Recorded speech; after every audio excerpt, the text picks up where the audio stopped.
Okay. Hi, everyone. It's an honor to have Gabriel here with us today. Gabriel Sammet is the founder and CEO of Bilbel Capital, which is a closed family investment fund focused on microcap investing and discovering untapped opportunities. Since the fund's inception just 3.5 years ago, the fund has generated a staggering 2,000% gross return, which translates to a CAGR of more than 150%. Such track record is simply unheard of in the industry. Today, we'll have the honor to have him share his valuable investment insight with us. Thank you very much for Let's having start me. with your let's start with your investment philosophy. Can you briefly introduce your core investing approach? Yeah, so basically, I am trying to look to find the most undervalued companies in the world. So these companies are all public companies, so their stock can be bought. And basically, what I'm looking for is either a company that is very cheap and decent, or else not very cheap, but not very expensive, but a great company. So usually, most of my investments fall into one of those two things. In reality, the goal is to get the highest returns.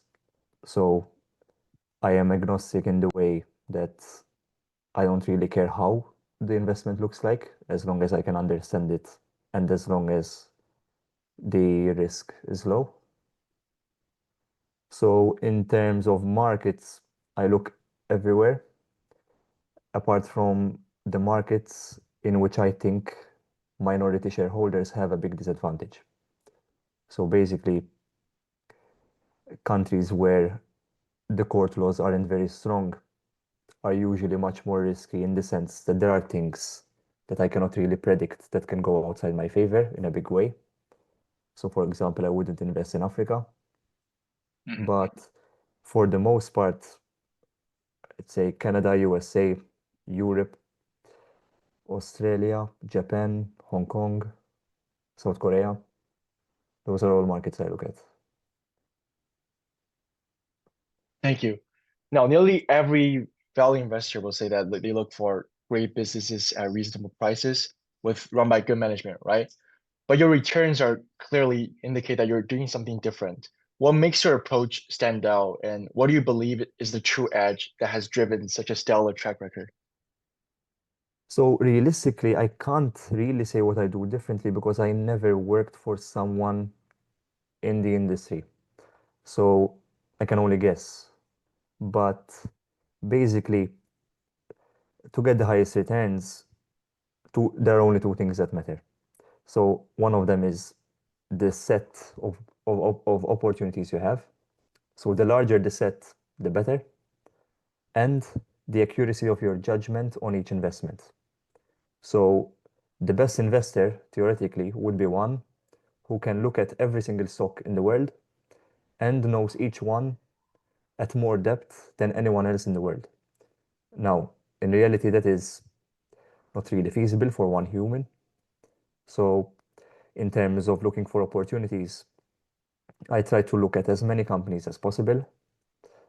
And even though I do so, I cannot look at everything, but I try to design programs that can filter things faster for me. And I look at places which are the most overlooked or hated. So basically, the the best investments are found when there is a lot of perceived risk and very low real risk. And that is usually a place where everyone hates or else no one is looking. So it has to be one of those two. And in order to make a lot of money or generate a lot of returns, you would need to have a view that is completely different to the view of the market and also be correct.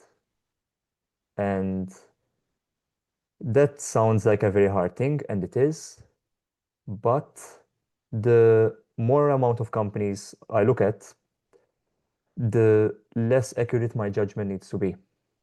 Because fundamentally, if I look at thousands, one or two of them are gonna stand out.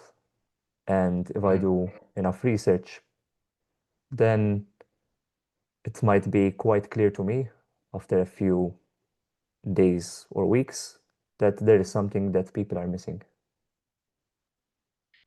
Got it. So your portfolio is heavily weighted towards microcaps, right? For members who are not familiar with the term microcap, it just means that publicly traded stocks with a market capitalization of less than $500 million or $300 million.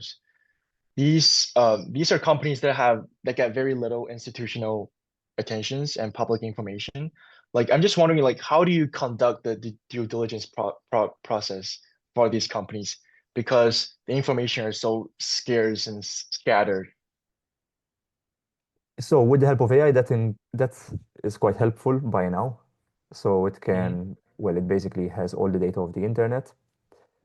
So what I would say is quite useful is I try to find information in places where I think that information is very similar to the information I'm looking for. So what I mean is that if I'm looking at a construction company in Singapore, even though that one company might have very little information, what I can do is I can try to find every single construction company in Singapore, look at all of them, and then the totality of that information is much larger, and I might get insights that are enough to make an investment. So realistically, there are many businesses that have other businesses that are similar to them. And when that happens, looking at all companies that are similar helps me gather information I wouldn't have gotten from one company and also understand what I might be missing. So, yeah. Got it. Yeah. So you're often investing in emerging markets and even some like frontier markets, let's say Turkey, Korea, and Hong Kong, right? Where regulations can be weaker. Like, how do you get comfortable with the company's management team and ensure that the corporate governance is truly aligned with the shareholder interests with that in mind? Because the regulation and law enforcements in some of the market that you invest are just fundamentally weaker compared to the States. So I would say the weaker the regulations are, the Yeah. more emphasis on management team there must be. Um, it's quite hard, but I would say what I do is, well, I try to look at the record of the management team, what they did in the past. So basically, the goal of the management team is to allocate resources, and that could be their team or the people working. It could be time, so how they allocate their time, and also the money. So that can be tracked at least roughly. So money can be tracked quite well over time, but the management of internal resources is harder. So it's likely that to get a very good insight of that, you'd need to meet the management team or talk to them. Hmm. Um, but with a long track record of seeing what they've done, you can get a sense as to how they treat how they treat their shareholders and how they treat the business. But realistically, if they don't, if they run the business well and they don't have bad incentives, the minority shareholders are likely to be fine. So I don't put much emphasis on them helping minority shareholders because in my mind, if a business is run well, then the minority shareholders will do well as a consequence.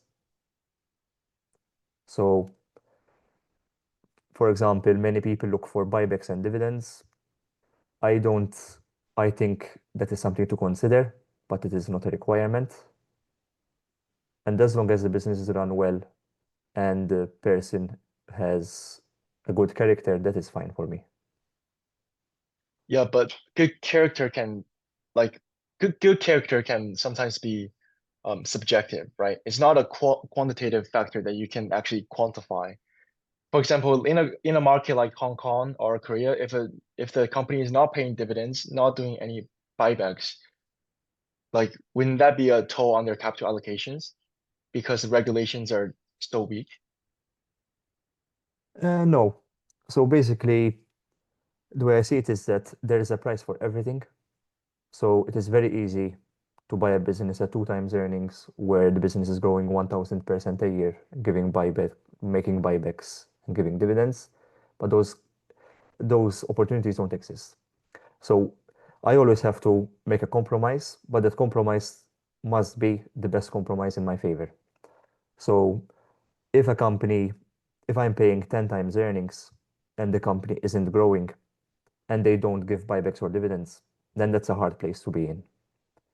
But if I pay two times earnings, then I don't need buybacks or dividends because I already have a large margin of safety within the business. So the way I see it is that I try to really understand the returns on capital of the business.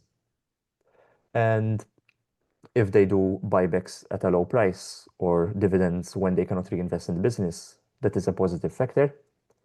If they don't do it and they just keep cash on the balance sheet, for example, that is a negative, but that negative can be roughly calculated.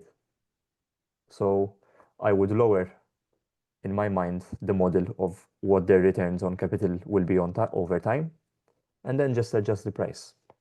So the less good stuff they do, the lower a price I need to buy in. Do you give a discount per se when you value similar companies in different jurisdictions? If their court systems are the same, no. If the court systems are different, I would need some more margin of safety. Okay, got it. Yeah. The next question is Charlie Munger and Warren Buffett said that quality compounders deliver higher rate of returns over time compared to scarba investing, right? But many of your portfolio companies don't necessarily fit that high quality category, um, respectively. What do you think is the trade-off between quality and value? And how do you see it? I think it is all about the price you pay. So I I don't categorize any investment because when I categorize things, I always lose a real understanding of what it truly is. So what it truly is to me is that I am paying an amount of money and I'm expecting a stream of cash flows to come in. Now, the better the company, the more the cash flows, but likely the higher the price I need to pay. So I just look at the difference between how much I'll get and how much I'm paying, and based on that, I make the investment. So I have no preference for a very good company or just a normal company. My preference is for the highest difference or for the biggest difference between the price and value. Now, the thing is that Warren Buffett has a lot of money and his game is actually quite different from mine. So basically, there are a few things that go against his favor, which I do not have yet since I have a much smaller size, which makes him buy better companies because it is less risky. So basically, the way size works in investing, most companies are small, which means that as your money grows, the opportunity set you have shrinks non-linearly. So it doesn't shrink slowly. It shrinks actually very dramatically after a few million. Then you go 10 to 20 million, you see a big difference. So at the size of Warren Buffett, he is extremely constrained. Now, the second problem is that for him to buy and sell, it takes a lot of time. So he cannot just buy 20% of a company in a day. Whereas sometimes I could buy all the shares I want in, let's say, a week, and it might take him 9 months. So if it takes a very long time to get in and out, then a longer time horizon, must be factored in. And basically, the longer time horizon, the bigger the difference is in value between a good company and a mediocre company. And we can see that with compounding. So if a company doesn't grow, or a company grows at 26% a year, after 10 years, the one growing is worth 10 times more, and the one not growing is worth maybe twice as much.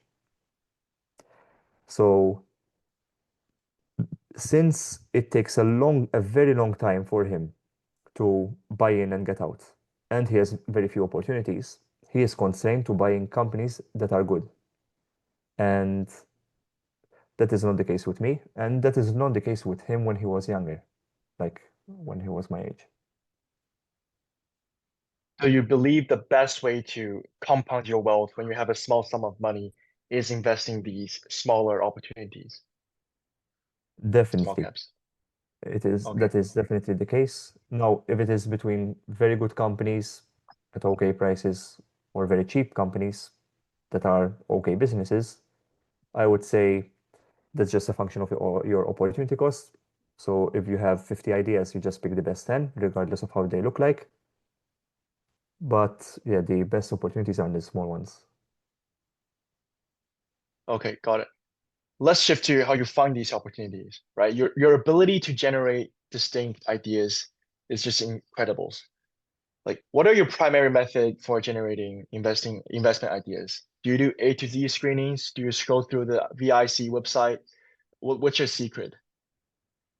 So it has changed over time. I started with screeners, so that is the easiest when starting out, but they are quite limited, although I did find good investments from there. And then I started going through lists, so basically A to Z. So what I would do is I would find, let's say, Yahoo Finance or a software that can download me all the companies within a range of market cap. And then I will look at them one by one. And what I'm looking for in that screening is just the financial statements. So I look at the financial statements and I'm trying to find something that is changing. So that change could be small or it could be larger, but a change could signal that a larger change has occurred that is not yet shown in the financials, or that a change is coming that might be large. And in that case, it might very well be that a stock is priced based on what happened in the past. And since the business is changing very much in the future and the stock hasn't reacted yet, there could be an opportunity there. Now, today, I'm trying to develop programs that look at more companies and basically automate a way to look at companies in the same way I do. And that is working quite well. So I think, yeah, that a mixture of those two things is what I do today. So you don't scroll through X accounts or VIC websites to generate ideas. VIC, no, sometimes Substacks, but Mhm. I prefer to find opportunities before they're written. Now, sometimes I find something and then I realize it is written. But basically, the best use of time on Substack would be finding small accounts which have very good analysis but very few followers. Mhm. Yeah. Got it. So once you find a decent ideas, is there a specific threshold that needs to be met for you to actually invest in the idea and build conviction? Like for example, do you look for a minimum potential upside, at least 2x or 3x from the current price? So it all depends on what I own already. So basically, I look at something and I ask myself if it is better than any of the stocks in my portfolio. And if it's not, then I might keep it in my mind or in a watch list and look at it maybe once every 2 months, but I wouldn't invest. So it all depends on what I own already. Got it. Let's touch on your two of your most recent success, IntelliGo and CareCloud, right? Well, I definitely understand why you find them compelling, and but most investors, including me, would just simply put it on the too hard pile because their products are incredibly niche and difficult to understand for ordinary investor. Like, how do you differentiate between an idea that is difficult but ultimately knowable versus one that is genuinely like outside of your circle of competence and should be avoided? I I think the most important things are if I think that there could be a few variables that drive the whole idea, then it is knowable. But if those variables are many, then it is not. So if I look at the oil business, I don't really understand it. And I think there are many variables that are important, and mapping each one of them out and see how they cause each other is extremely difficult. But when I can reduce the idea to just a few things that matter, then I can spend a lot of time on those few things. And if I spend a lot of time on them, then it's likely that eventually I will get to know it. So basically that's what I try to do. But in the end, you never know. So when I look at something, I don't know what I don't know, and I have to take a guess, which is quite a wild guess in the beginning, as to is this opportunity worth looking at? But basically, within the first 30 minutes of looking at an investment, I usually know if this is knowable with enough time or if not. And that just depends on what I think are, well, on how many variables I think are needed to understand. Got it. So you can tell a investment idea is knowable within, let's say, 30 seconds before of you. The first 30 seconds you look at the investment idea, you already know whether an idea is investable or not, right? No, 30 minutes, I would say. 30 minutes, Yeah. 30 minutes. Got it. Okay, so final topic before we open up to the audience is diversification.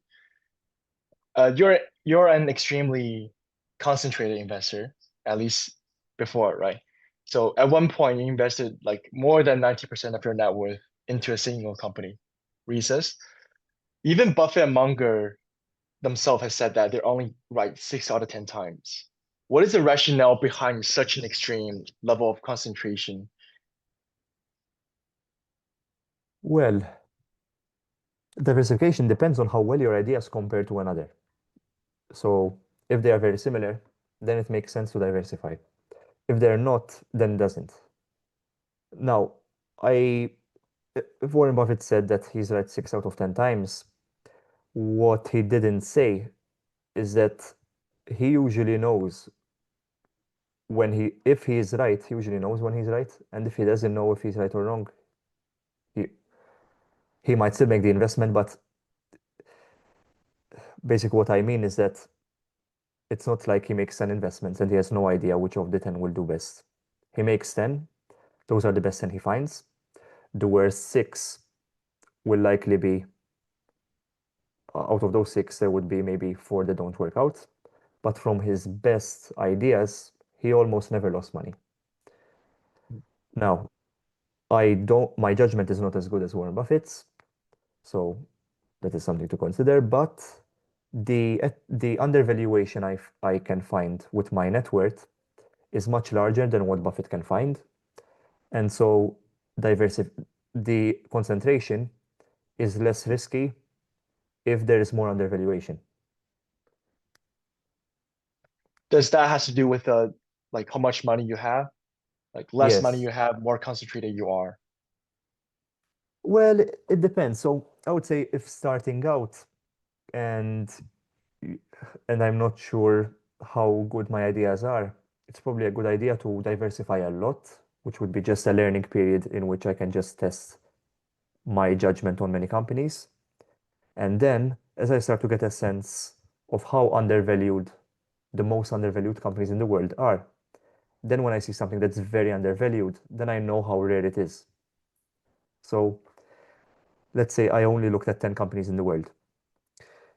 If out of those 10, I concentrate all my money into one, that would be very risky because I don't know how to compare what I own versus what exists out there.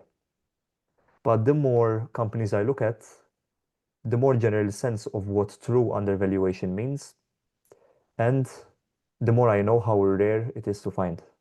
And if it is very undervalued, which means it's very rare, then it is to me worth concentrating. How about if a company that has a huge amounts of potential upside, but there's also a small chance that it has some tail risk? I would position that lower. So I'd likely still make the investment, but I just make it maybe a 2% position, 3%. I mean, it depends on the risk. Basically, the position size depends partly on upside, partly on downside, but mostly on downside. Yeah, downside protection, basically. Okay. Being so concentrated, like how do you manage or control your emotions to stay disciplined and rational when you see your net worth fluctuate so dramatically day by day? Is that something that you have to learn or born with? I think I think people have a certain baseline and a level at which their emotions normally run through. That is quite genetic. But I think, well, I know that it is totally possible to learn to not feel the emotions or else to not act when you feel them. So in the beginning, I used to feel emotions. I didn't like it, so I wanted to change it. And now I don't really feel emotions anymore. So it is a skill that can be learned. It is a skill that many people think is not learnable, but it is learnable for sure. Um, yeah, the more concentrated you are, the more emotions you might feel because there is more volatility. But that was a very important problem for me to solve when I was younger, and I spent a lot of time on it. And by now, I don't really feel them at all. So basically, the way I solved it in simple terms is that an emotion comes where there's a thought that is seen as significant, and then usually there's a body reaction attached with that thought, and together we call it an emotion. But if the thought is seen as insignificant, then the value of the emotion collapses and the body reaction doesn't even come. So this is basically the way emotion can be dissolved. Okay. So you believe it can be trained and can be acquired over time Yes, for sure. with, got it. That has been incredibly insightful, and thank you for walking us through your philosophy and investing process with such clarity. So I'd now like to open up the floor to our audience. If you have a question, you can raise your hand virtually, or you can unmute yourself and just ask Gabriel your question. Alternatively, you can also type into the group chat or the Zoom chat, and I will transcribe your question to Gabriel and read it out loud.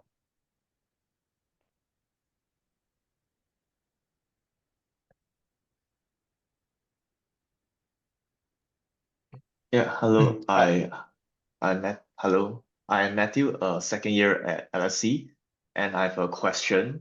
What industries do you normally go for? So my initial screen doesn't have any. It doesn't well, it excludes oil, gas, utilities, pharmaceuticals, and biotechnology. Apart from that, I look at all industries, but the ones I understand the most, I would say, is probably real estate. But I look at everything apart from those. All right, thank you.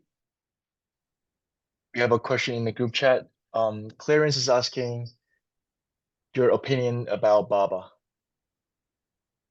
I haven't looked into it for a long time. At the size of money I'm managing, I can find so many cheaper companies that have similar growth rates that Baba would not be considered to make an investment. So there are companies that are 1,000 times smaller that trade maybe at 5 times less the valuation and that grow at a similar growth rate. And to me, that just makes much more sense. Okay. And Jacob is asking, why do you not invest in oil and biotech? Well, with oil, the thing is that I think there are many variables that are important. Mhm. And Therefore, many variables that must be explained. And the more things there are that affect something, the more error there might be in my judgment. So let's say I have 10% error on each variable. If there are 30, then my whole judgment might be totally off. So I wouldn't even look there. In terms of biotech, it's just that most companies in that list would be pre-revenue companies, so companies that don't even make any money. And if they release a drug that is revolutionary, then the stock would go up 1,000 times. But it is not something I can predict. So unless I am inside the lab and really understand exactly what's going on, then I can't really be. I can't have an insight that other people don't have. Yeah, but isn't IntelliGo essentially kind of the same thing?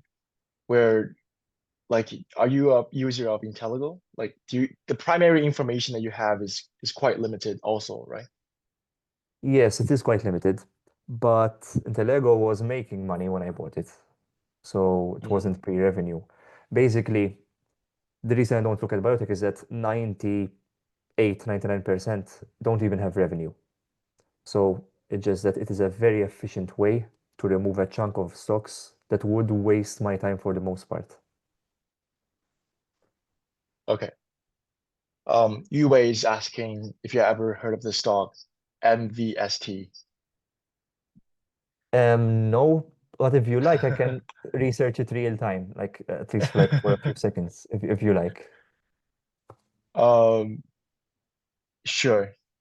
Okay. Can you just walk us through your investment process? Like, how do you whether this stock meets your investment barrier? Okay. If you want, I don't know if I can share my screen and maybe we'll just go Yeah. through it. Can you share your Okay. screen? Yeah. Let's see. Share your thought process. Well, this is like for real time.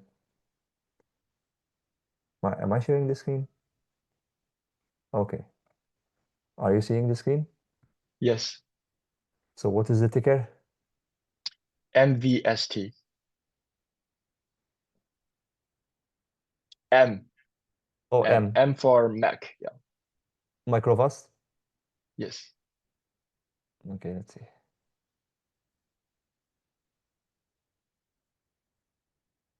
So basically, I would look at the stock chart just for Hmm. fun for the most part because it doesn't really make much of a difference, but it could give you an indication as to what could have happened in the past. I look at the market cap and enterprise value. I look at these, although these aren't very useful metrics. Then I go to financials.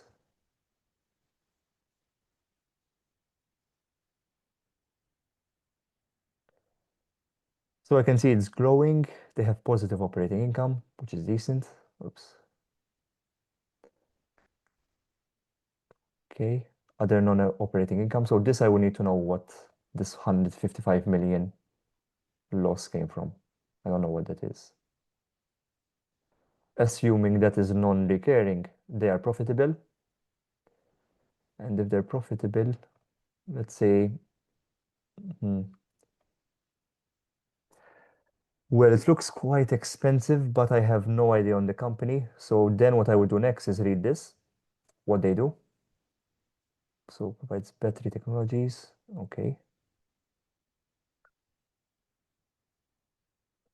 So then next, I'd probably go on ChatGPT or Grok and ask it what the business actually does and if there are very large changes in the business.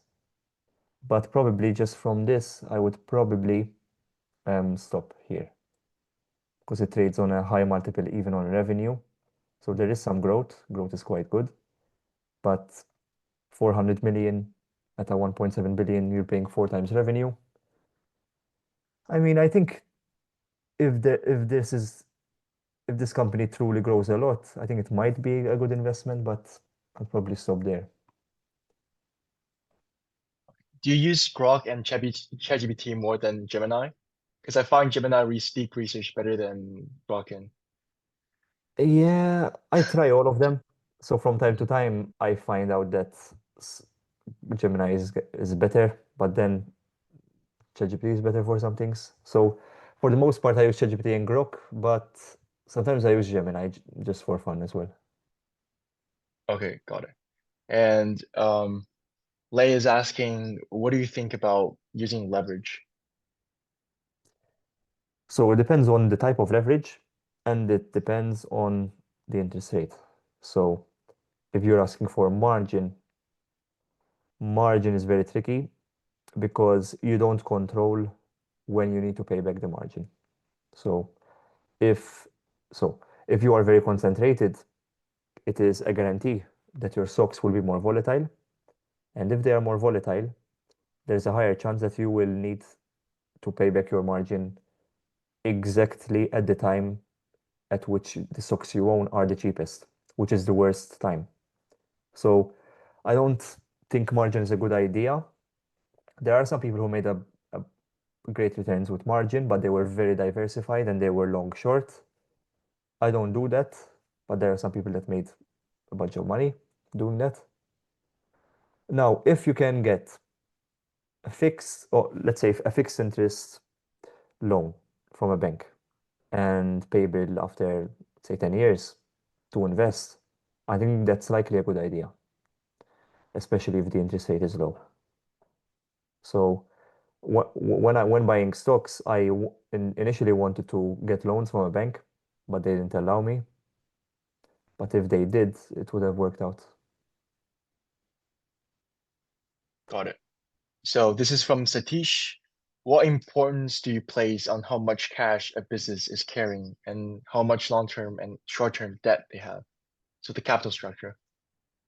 Yeah, so it depends on cyclicality quite a lot. So basically, the more cyclical a company is, the more cash I need them to have, or the less debt I need them to have. And the reason is that if a company is cyclical, that means that it is likely to have periods where they don't earn money or they lose money. And if that period is also a period in which they have a lot of debt, then it is likely that they go bankrupt or that they face a higher risk of that happening. So it depends mostly on the predictability of the revenue and cash flows. So if a company is very predictable, then it's okay to have debt. But if it's not, then it is not okay. Okay, got it. And Clarence is asking you about UNH, United Health. I never looked at it. I can share my screen again if you want. Sure, sure. Okay.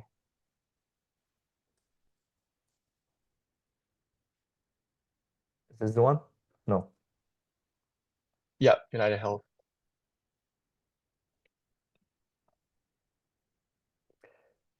Well, I mean, I don't know how much money you're managing, but this company is worth 300 billion. Hmm. And I mean, oh, well, what's happening here?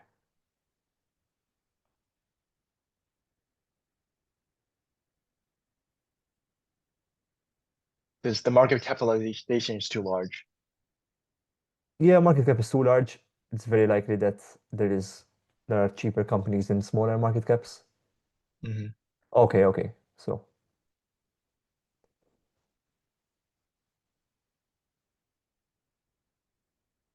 okay, revenues are growing. I have to figure out what these are. Non-insurance activities. Looks like quite a stable business, but we're paying like 15 times earnings, assuming these earnings are real, which it looks like they are. Let's look at the cash flows. So the cash flows are roughly tracing with the income. So I think the earnings are quite accurate. So paying 15 times earnings for a company like United Health, I can probably find a company with a similar growth rate at maybe 6 times earnings. So I pay 1/3 the value, or maybe even less. So I would stop here. Yeah. I think the reason why Clarence is asking the question is because Warren Buffett owns the stock or own the stock. I'm not sure. Yeah, that's fair. I mean, we have an advantage over Warren Buffett, and that is that our side, the opportunities we can find are much better than what he can find.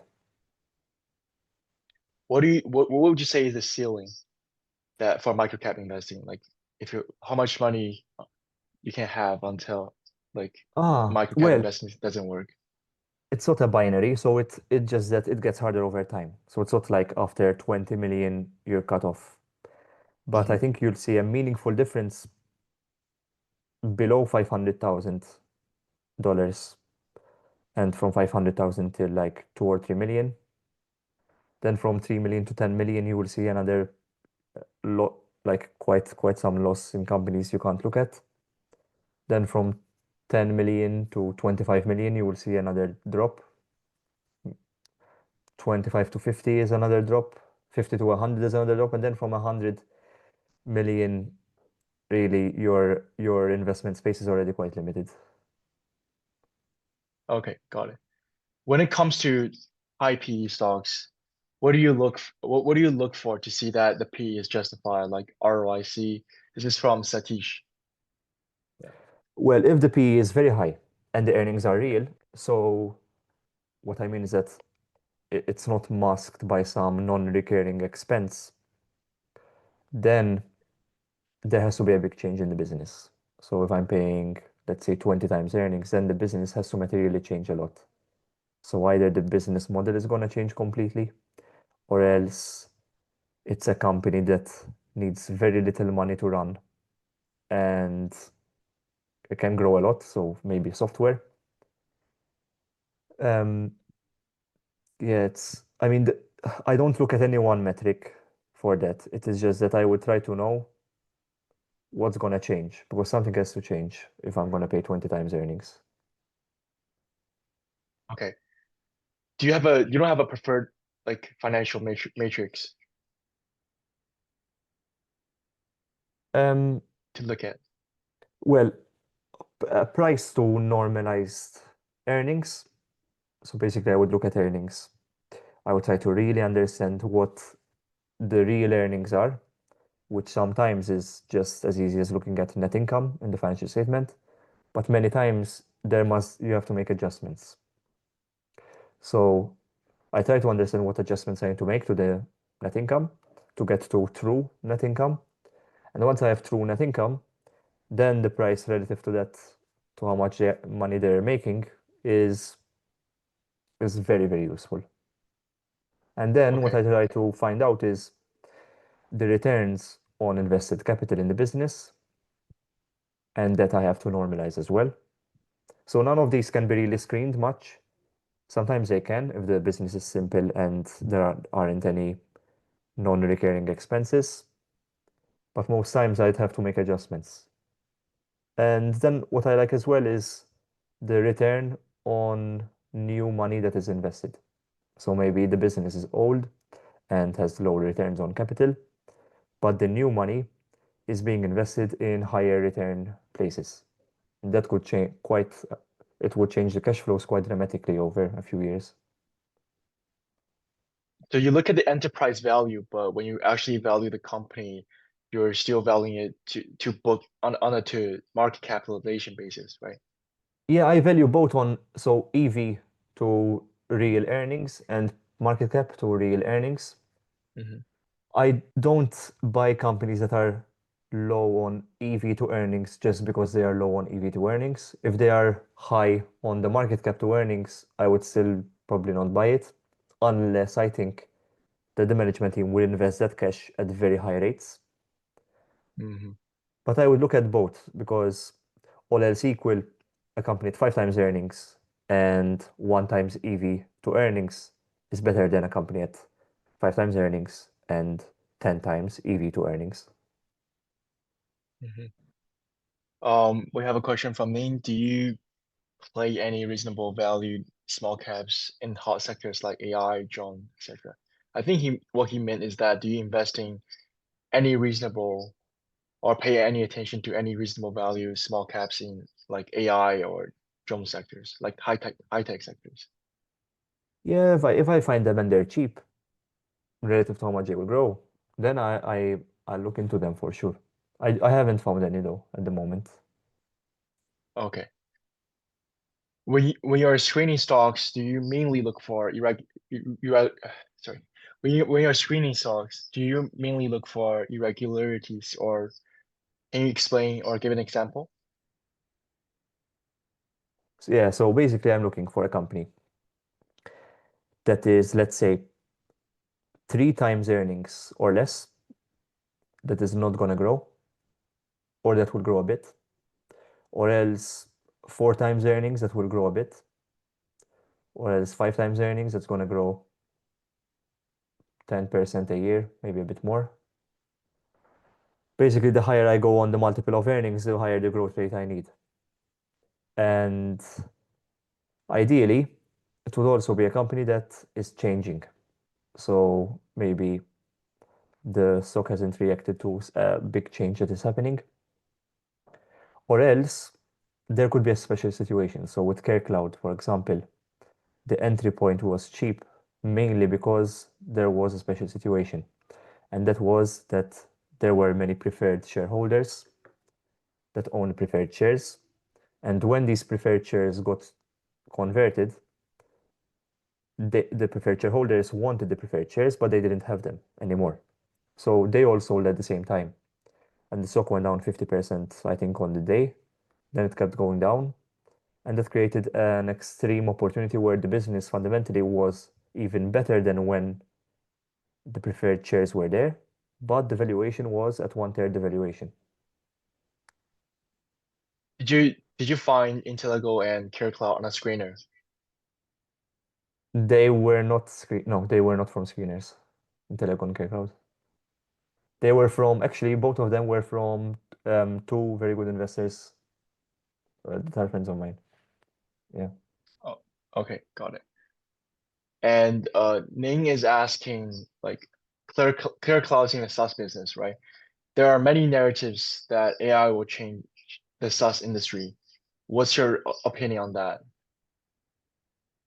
I think it will, but great software, we're nowhere near to AI building great software. So on the front end, AI can do a good job. On the back end, AI really is doing quite a bad job, but it will get much better.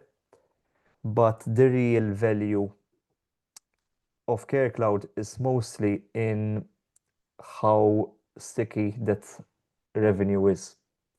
So even though the software maybe can be replicated faster by other companies, it is still not worth it for hospitals or clinics to switch.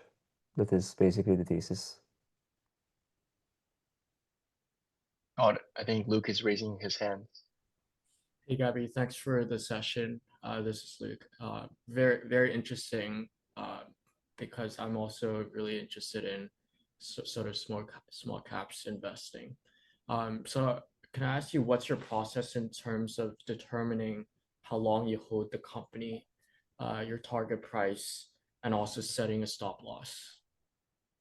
Yes. So in the beginning, I was quite confused and I had that same question, but it's actually only a function of other ideas you have. So basically, I sell when I have a better idea. Now, that better idea might be cash. So let's say I have only one idea. Let's say, just for an example, if I have one idea and the company now became overvalued based on what I think it is, then cash is a better investment than an overvalued company. So I would sell it and keep cash. So I see cash as an investment just the same. But since I have a portfolio of stocks, I sell when I think I have a better idea than what I own. So that is, it made it much simpler in my mind to see it that way.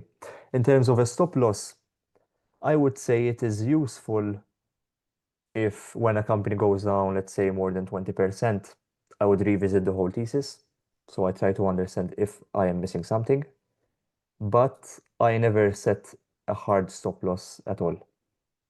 Because basically the idea is that if my thesis is right, the company will go up and down, but in the end it will go up. And I don't want to sell at the worst point when it's going down, if my thesis is right. Right. So you don't have like a certain time, like, like how long do you usually hold a company for? Like, do you have an aim for like 6 months or however long it may be? So I don't have any aim to hold it for any period. So basically I buy it, and the moment I have a better idea, I switch. Okay. So now the reason I can do that is that I don't pay tax on stocks. So my opportunity cost is literally, is this better? Is this idea better than this one? If it is, then it's rational to change. Now, if you have to pay tax, then you have to add the tax as an added cost. So if something is at 5 times, let's say the same company exactly, at 5 times earnings or at 4 times earnings. If you need to pay 30% tax, then you cannot sell because it doesn't make sense. But if something is at 5 times earnings and you found one at 2 times earnings, then it might be worth paying the tax to sell. Right. Can I ask one more question? Yeah. Just now earlier you mentioned, you said you were interested in real estate. You said you're industry agnostic, but you're more interested in real estate. So maybe would you mind telling us sort of the process, evaluating a real estate opportunity, and also what you like about the real estate market? So what I like is that it's just a simple industry. So that is mostly it, to be honest. It's not that I have special insights. It's just that it is usually easier to value. So it's easier to value real estate than a company. And if a company owns, if the purpose of a company is to own real estate, then the value of that company depends on the real estate. And then I can value it more accurately. So basically what matters is how valuable those properties are, and that doesn't necessarily mean the property value on the books. So it might be more or it might be less. How much money they earn from those properties, and I focus a lot on adjusting for depreciation.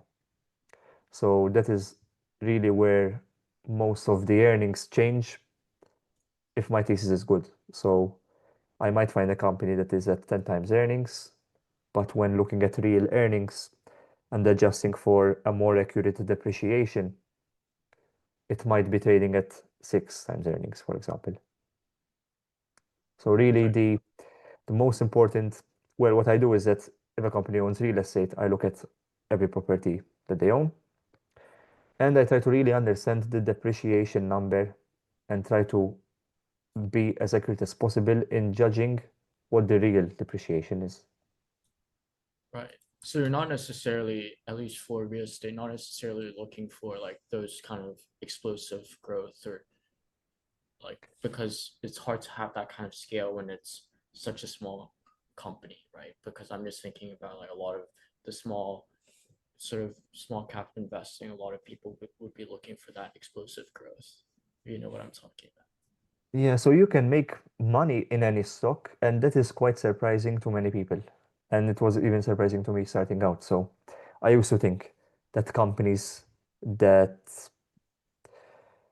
grow a lot can, well, make more money. Now, they do, but there are also companies that are quite stable, but they are just so undervalued to begin with that your return will still be high.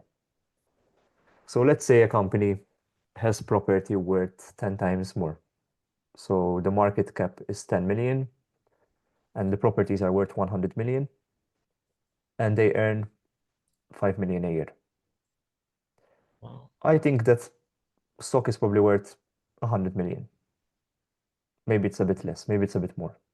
But if I buy it at 10 million, even if they won't buy any more properties, that's still a good investment. So ideally, I have something that grows, but if I don't have something that grows, then I just pay a lower price. Right.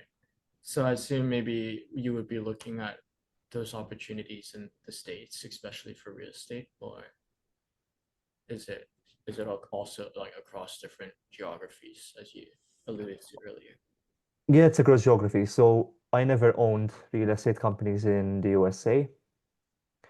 I Yeah, it was in Turkey for Reisas, and now I'm I think I will buy one in another country. But yeah, the thing is, I never know where I will find the next opportunity. So I might be telling you I'm gonna buy this real estate company in Japan, but then tomorrow I find a very, very cheap one in Canada, for example. Right. So for the real estate opportunities, you're mainly looking for that multiples expansion, like significant multiples expansion. Yes, yes. I mean, with real estate, a company cannot 100x its real estate in Yeah. like 10 years. Like realistically, the returns on real estate are lower than returns on, let's say, software that is growing. Yeah. So the growth rate is lower, but if you pay a lower price, then it might be worth it. All right. Thank you so much. This is really interesting.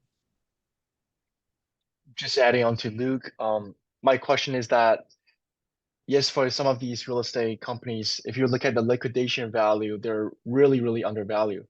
Right? There's a lot of Hong Kong traded real estate company that's trading at below 0.1 liquidation value.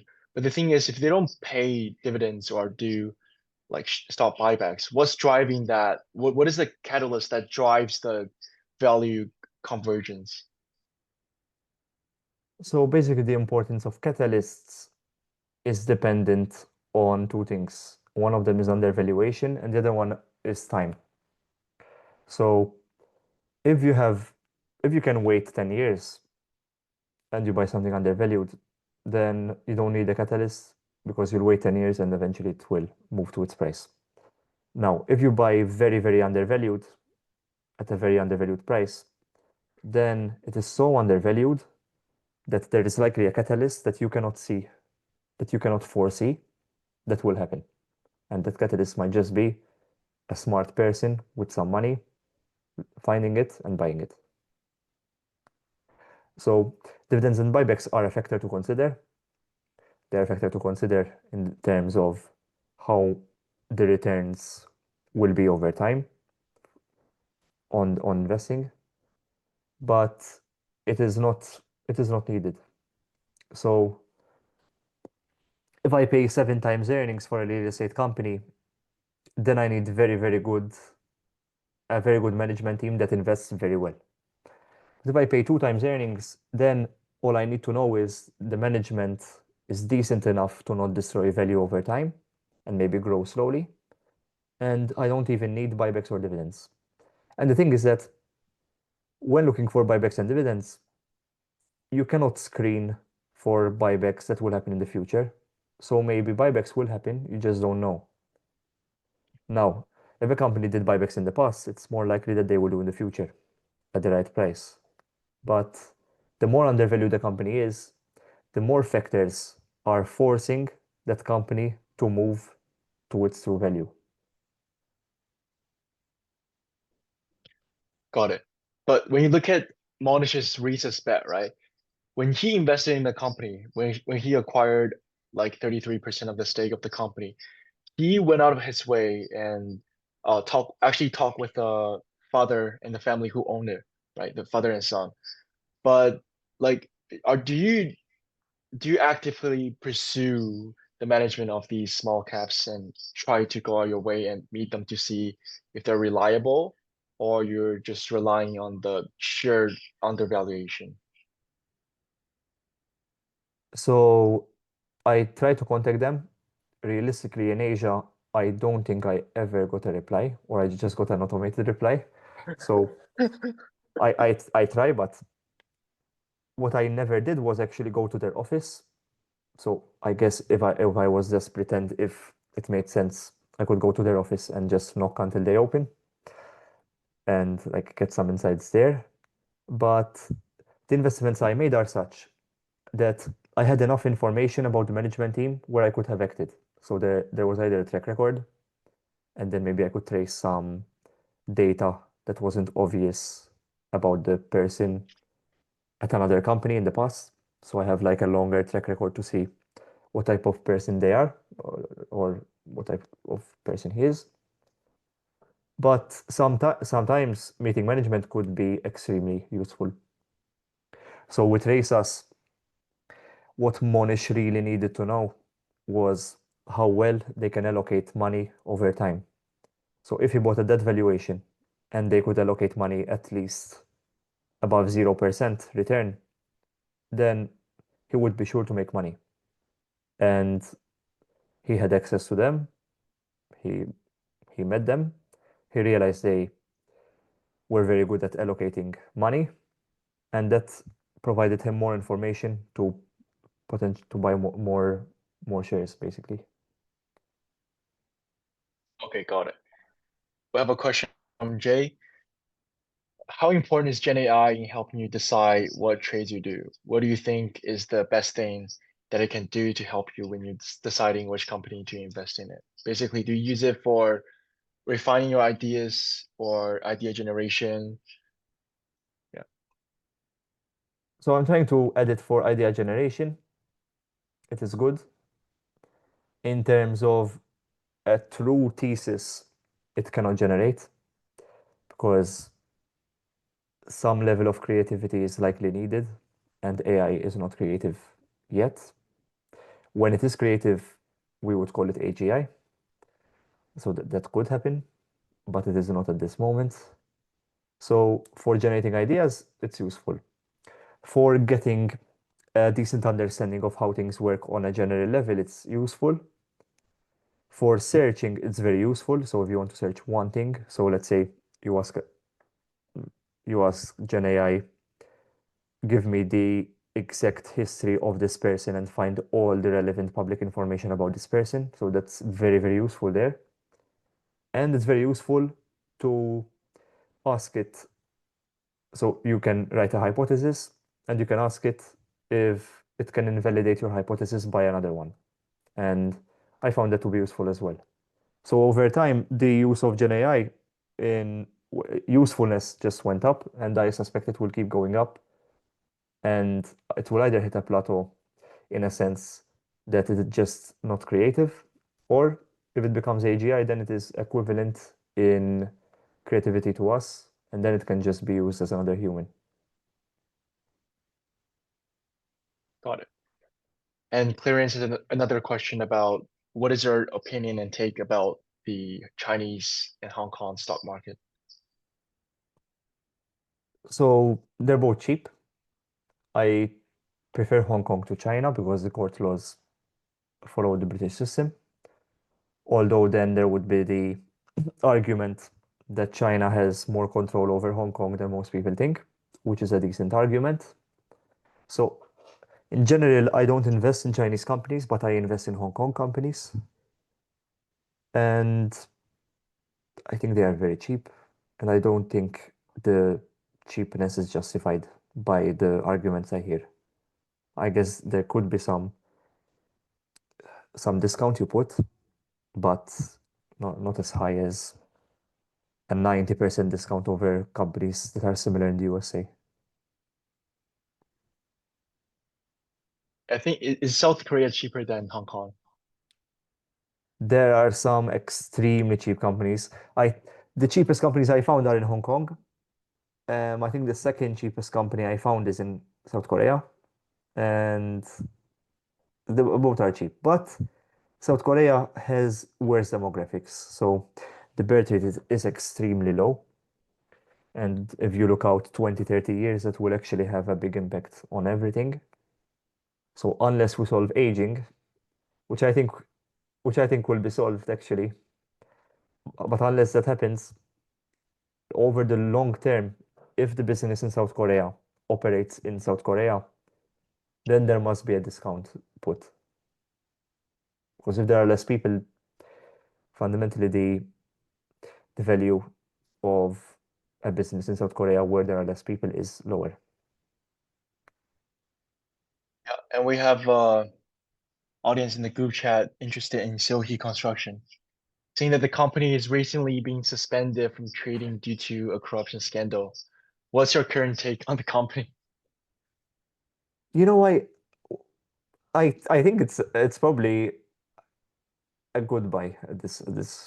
I'm not trying to give recommendations, but I Okay. think the No, reason no it stock recommendation. No, yeah the not reason it investment got advice. suspended has nothing to do with the real business. Like I think a director got caught like stealing, I don't know, jewelry or if I remember correctly. So I still like Seohi.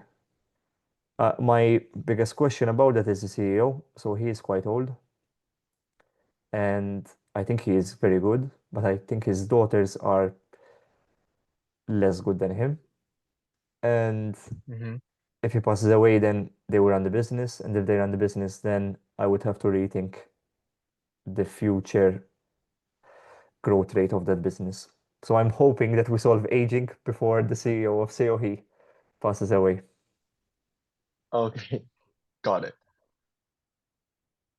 And Satish here has another question. Do you pay more attention to undervalued stocks or special situation investing? Ideally, it would be both, Yeah. but it's very rare. So I love something that's extremely cheap and also a special situation. If there's a special situation and it's not that cheap, then I can do with that. So I it's like I give it an an extra upside or so because it's usually if there's a special situation, the reaction in the stock is likely to be faster and therefore your rate of return will be higher even at a lower undervaluation. But I still need quite some undervaluation if it's a special situation. But I'm willing to do with some less. Okay.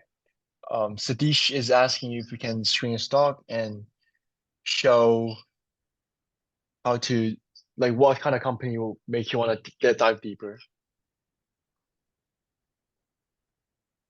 We can do it if you want. I can show you a stock that I But I think didn't buy. I think Gabriel said it before. The method he used. Maybe you can maybe watch the recording.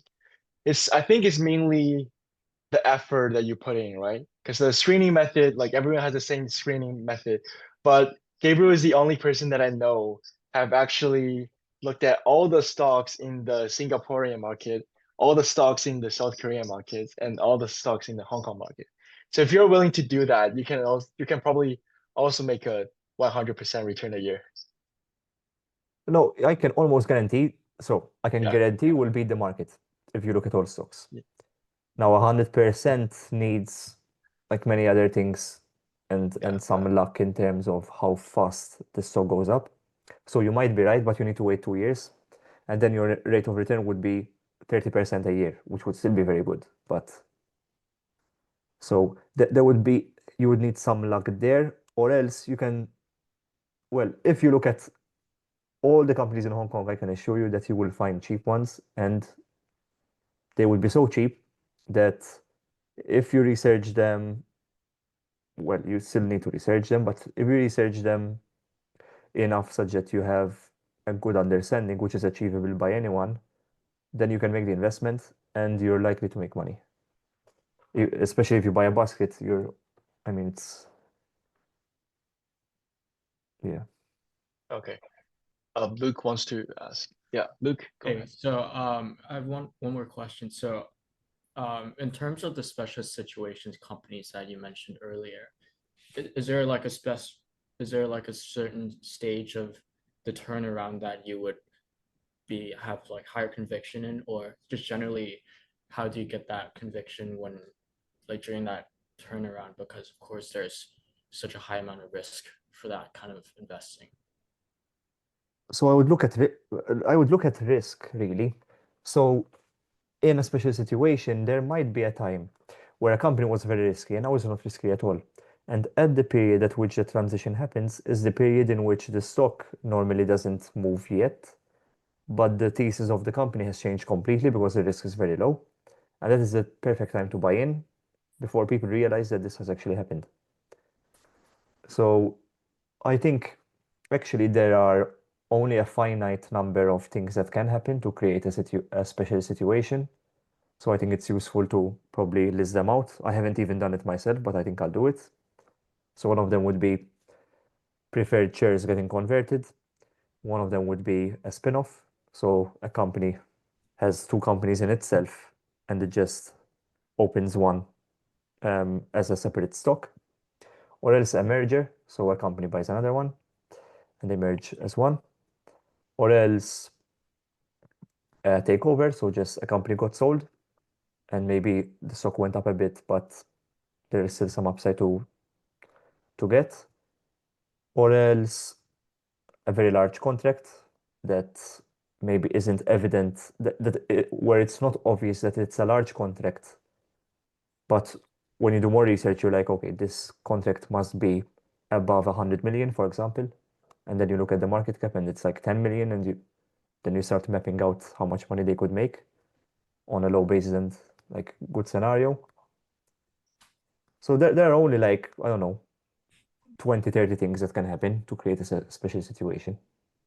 Right. So you would invest in it when right after the sort of the possibilities that you invest in and before people recognize it.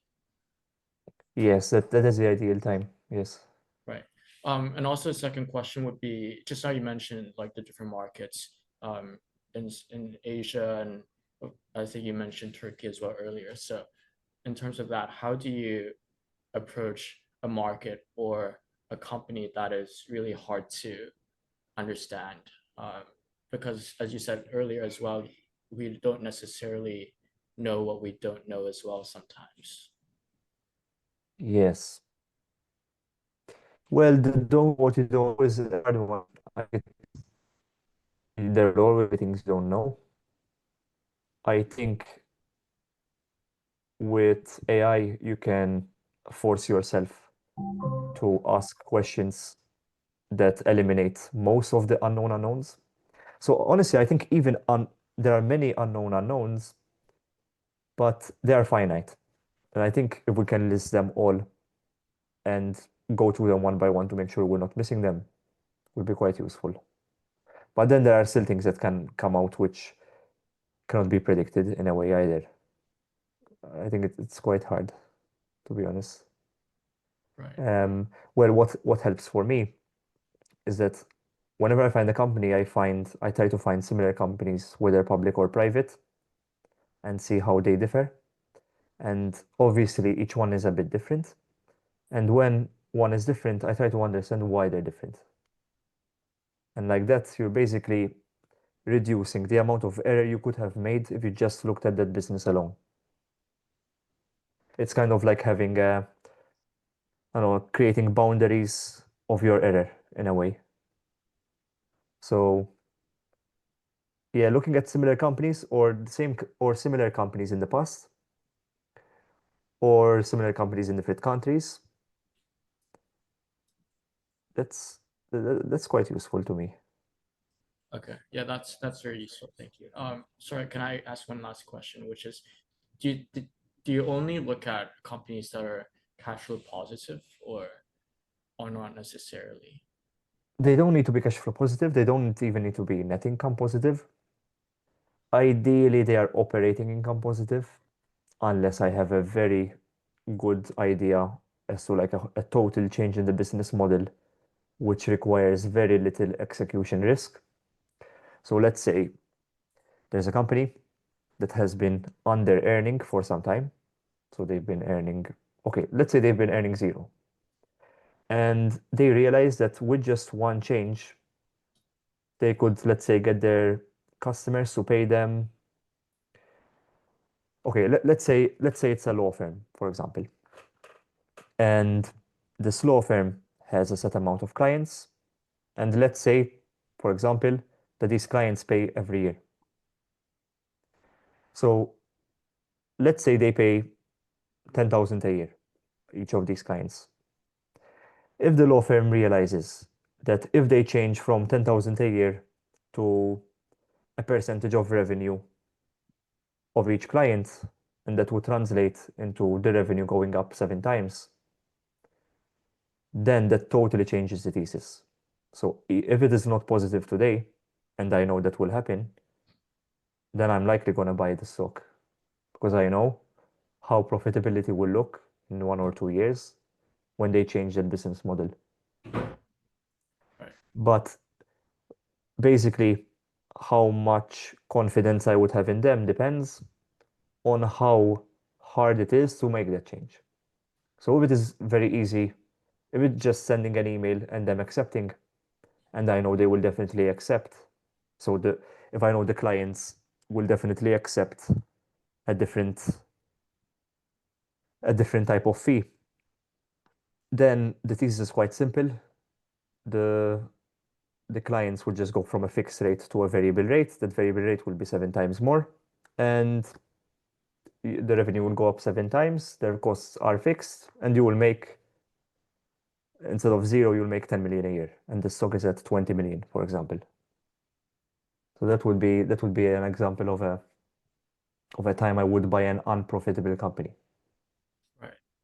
And I feel like a lot of companies right now, like because they have so much momentum where they can have zero revenue and have like crazy 20 billion market cap and still growing like so much. Like would you say you're completely against that kind of momentum investing and only focusing on value? Yeah, I know for a fact that there are companies that basically look at, well, they are quant funds, so they look at statistical models like Renaissance Technologies, so they have the best track record of any fund on earth in history, and they don't do value investing really, but that is not the type of investing I do. So it's just figuring out what something is worth and paying less. So in that case, momentum can be in your favor if you're lucky. So you buy a stock and then it just happens to gain momentum over time. But just betting on momentum is not part of what I do. Okay, all right. Thank you, Gabby. No problem. As a beginner value investor, what would you recommend us to do? What would you recommend us to do and learn more about it? Could you also share some resources and books? This is also from Yes. Clarence. So it depends what you want to do. So if you want to do investing full time, then the best way to do it is to probably read one book about Warren Buffett or about his strategies. And after one book, I would go straight into looking at companies. So what's going to happen is that you're going to subscribe to a software, you're going to see financials, you're not going to know anything. So you're not going to even understand. I remember I asked what the word revenue meant. So I started looking at companies. I was like, what does revenue even mean? So if you start from a knowledge base of 0, then that is going to happen to you. And it's going to be a bit painful because you feel like you're such a noob, which you will be, but not forever. So you start looking at financials, nothing makes sense. Then you look at the next company and still nothing makes sense. And then after like 100, you're like, you know what? I think I know what revenue is. Like, while going through each company, you like question AI, like what is gross profit? What is operating income? What is net income? What is a balance sheet? What are assets? And slowly you start learning what each one of them are. And slowly you're like, all right, this company is growing, but losing money. This company is shrinking, but making money. And after the next 100, you're like, I think this might be quite cheap. And then you realize that you were wrong. Then you go to the next 100. And after like 1,000 stocks, which sounds like a lot and is a lot, you already have a sense of some companies are better than others. And when that happens, you start learning even more in depth why something is better than another. And after enough stocks, then what you would be missing is really researching into one idea. So then, if I find something that I think is really cheap, I look into it, and what I try to do is write a thesis, which is basically an explanation of the business and why it is cheap. And I would spend a lot of time on it, even though you think you're wasting time. And my goal there would be to use the least amount of words possible to explain why the investment is good. And that would be a very hard task to do, but I think it was very useful to me. And then when you looked at many companies and you managed to dive deep into one, then you will start gaining confidence and you'll say, you know what, actually, if I keep looking at companies and keep doing this, I think I'll actually feel confident in making an investment. And I think after a few months, you can probably make your first investment. I would say make it as fast as possible. It's likely you will lose money, but that's fine because between investing real money and investing paper money or not investing, there are still many lessons to be learned during the real investing part, which will be learned over time as well.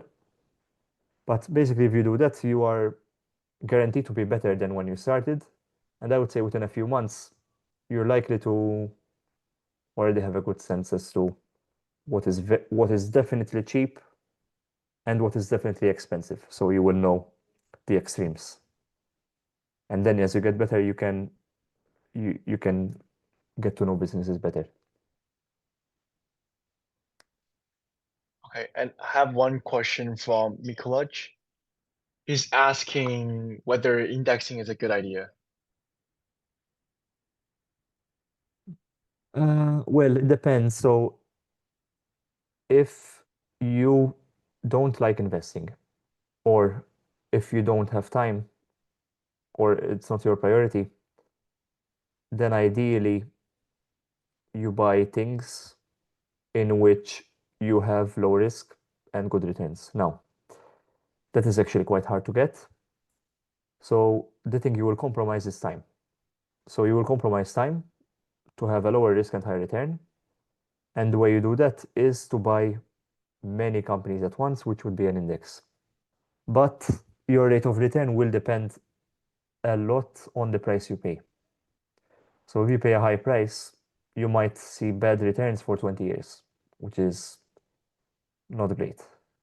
So depending on how interested you are in investing, I think spending maybe 50 hours on investing is probably a very high return thing, even if you don't want to learn investing as a career or full time, because with 50 hours, probably you would know when the index is cheap and when it's expensive.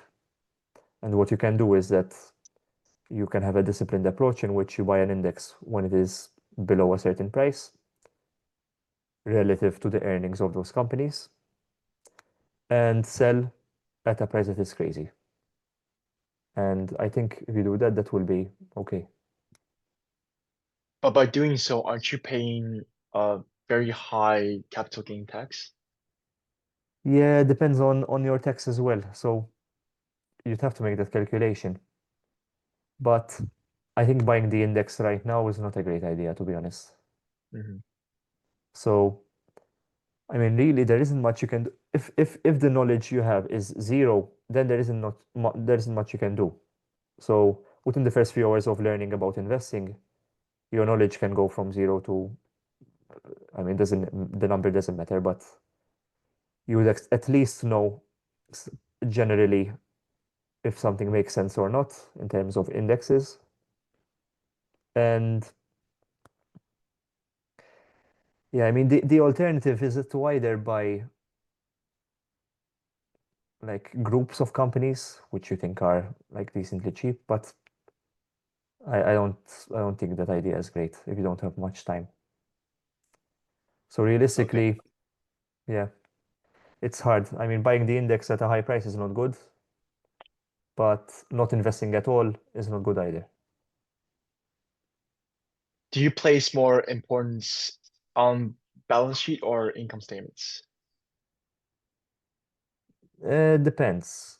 I don't see an importance that way.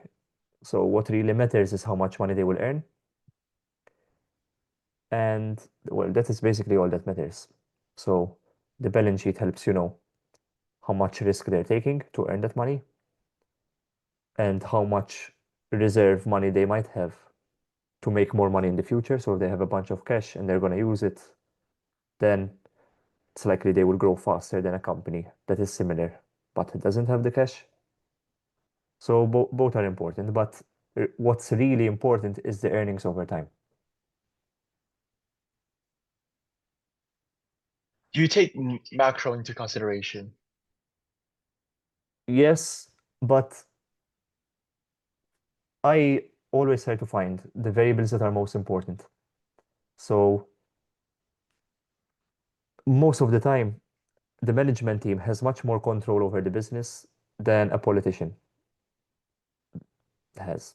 So that means that if you have limited time, which everyone does, it is best spent on the few things that matter the most so that your error in the judgment of them is as low as possible. And therefore, the chances of making money is the highest. So unless macro is really going to change something drastically, it is likely not very important. And how do you look at currency risk? For example, when you're investing in Turkey or maybe Kazakhstan, the places where there's very high inflations and the currency is constantly depreciating in value, would that take in consideration? Would you take that into consideration as well? Yes. So if the currency is relatively stable, let's say Japan, Mhm. um, I don't really take currency risk into consideration. But in Turkey, since the currency risk was so severe, I had to have an idea, well, a thesis, as to why the currency will not affect the business permanently. So the reason I invested in Reithos was that the currency risk was lower than people thought because their rents were getting inflation hedged over time, and more of their rents were being earned in stable currencies.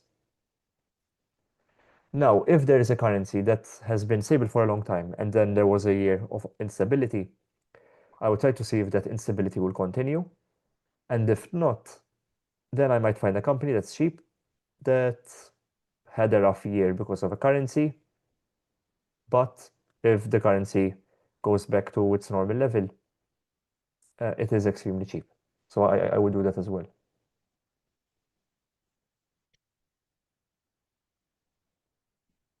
What's your view on real estate market in Hong Kong?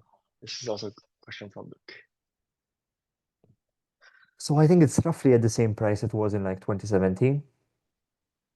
I'm not sure what to think about it. I mean, I think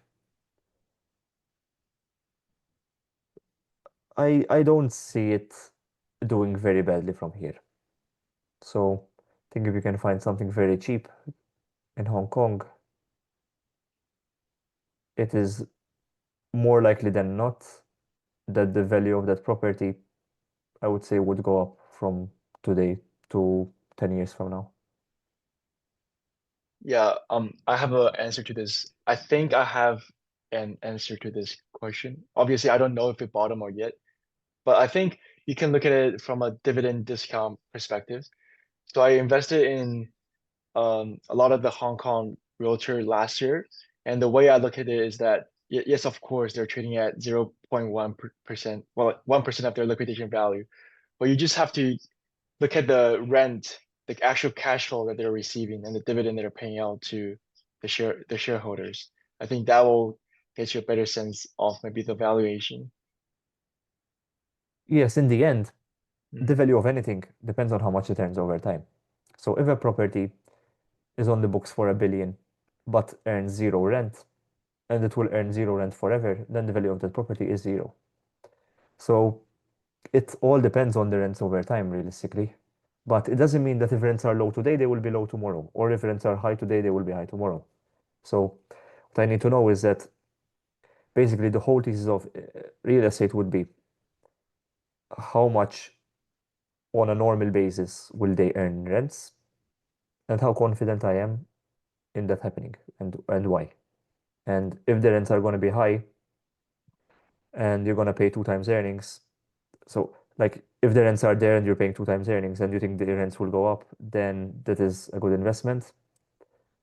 If you buy property just based on a discount to book, but is very badly run, then it's likely not a great investment. So are you looking at only small micro caps in that sense as well in Hong Kong real estate, or are you also interested in or looking at those conglomerates? Only the small ones. So yeah, let's say below 300 million US dollars.